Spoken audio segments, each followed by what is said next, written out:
और बड़ी खबर मिल रही है, उत्तर प्रदेश में चल रहे एमएलसी इलेक्शन की मतगणना को लेकर पुलिस और नेताओं के बीच झड़प की तस्वीरें भी सामने आ रही हैं। ये तस्वीरें झांसी की हैं, जहां नेताओं और पुलिस के अधिकारियों के बीच झड़प हुई है। उत्तर प्रदेश के झांसी में चल रही इलाहाबाद झांसी खंड स्नातक सीट के लिए मतगणना पूरी होने के बाद सपा प्रत्याशी मान सिंह यादव की बढ़त ने भाजपा के खेमे में हलचल पैदा कर दी। गिनती के दौरान भी समाजवादी पार्टी के प्रत्याशी की बढ़त के बाद भाजपा के विधायक और कार्यकर्ता आक्रोशित हो गए। मतगणना केंद्र पर वो पहुंच भी गए हैं। भाजपा के विधायक राजीव सिंह मरिच्छा और रवि शर्मा के साथ साथ महानगर अध्यक्ष और पूर्व महानगर अध्यक्ष पुलिस से भिड़ गए। मतगणना केंद्र के बाहर धरने पर बैठे दोनों भाजपा विधायकों ने मतगणना अफसरों और कर्मचारियों पर गंभीर आरोप लगाते हुए कहा कि गिनती में बड़े पैमाने पर धांधली की जा रही है। भाजपा प्रत्याशी यज्ञदत्त शर्मा के वोटों को अवैध करार दिया जा रहा है, जिसके चलते उनकी पार्टी का प्रत्याशी काफी पिछड़ गया है। भाजपा विधायक के समर्थकों के साथ जबरन मतगणना केंद्र में घुसने के बाद पुलिस और भाजपाइयों के बीच मारपीट की गई है। तो तस्वीरें आप देख सकते हैं, बड़ी और अहम खबर ये झांसी की तस्वीरें हैं, जहां एसएसपी और भाजपा नेता के बीच तीखी नोकझोंक हुई है और इस बीच आक्रामक तरीके से उनसे हाथापाई की नौबत भी आन पड़ी।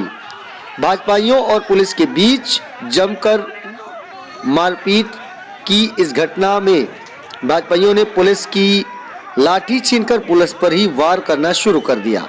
इस दौरान कई पुलिस अधिकारी जमीन पर गिर गए। वायरलेस सेट भी इस दौरान जमीन पर गिर गया और मौके पर पहुंचे एसएसपी ने हंगामा करने वाले भाजपाइयों को समझाने की कोशिश की, लेकिन भाजपाइयों ने आरोप लगाया कि मतगणना में हुई धांधली के बाद उनके प्रत्याशी की हार हो सकती है। तो तस्वीरें आप देख सकते हैं, जहां भाजपा नेताओं और पुलिस के अधिकारियों के बीच झड़प हो रही है।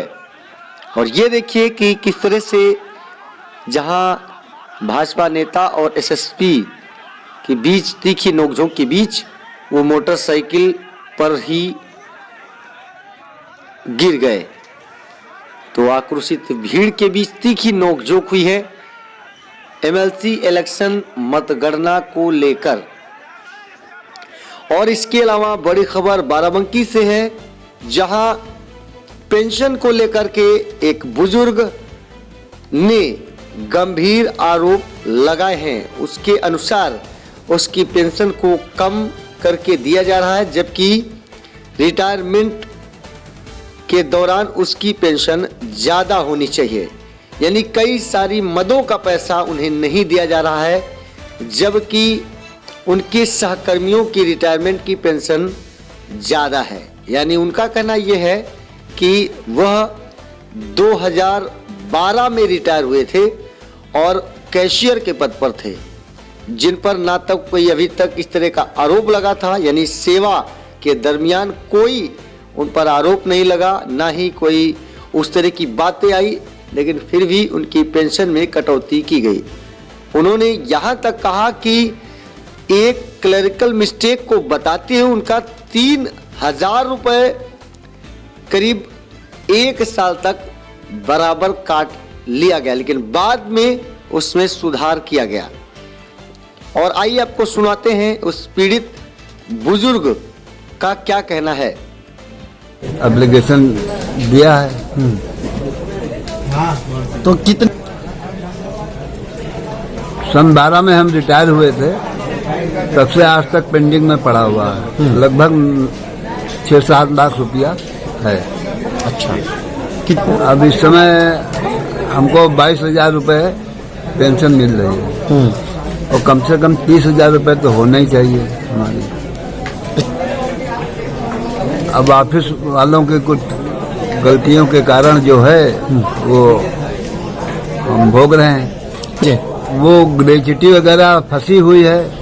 अभी जो उन्होंने पेमेंट नहीं किया है, शायद उसका कारण वो बताते हैं। इलाहाबाद स्थानीय निकाय जो है निदेशक, इसका कारण भी बताते हैं। ऐसा कुछ है क्या? हमको अनुमान तो यही लग रहा है क्या अनुमान लग रहा है? कि कुछ रिश्वत की बात, मतलब साफ तो नहीं कहा उन्होंने, लेकिन रोके हुए हैं। अच्छा। जबकि हमारे ऊपर कोई आरोप नहीं है। किस पद पर थे आप? नगर पालिका नगर नवाबगंज पालिका में कोषाध्यक्ष पद पर थे। कोषाध्यक्ष थे, कैशियर थे। कैशियर। कितने साल सेवा की आपने नगर पालिका में? 42 साल सेवा की।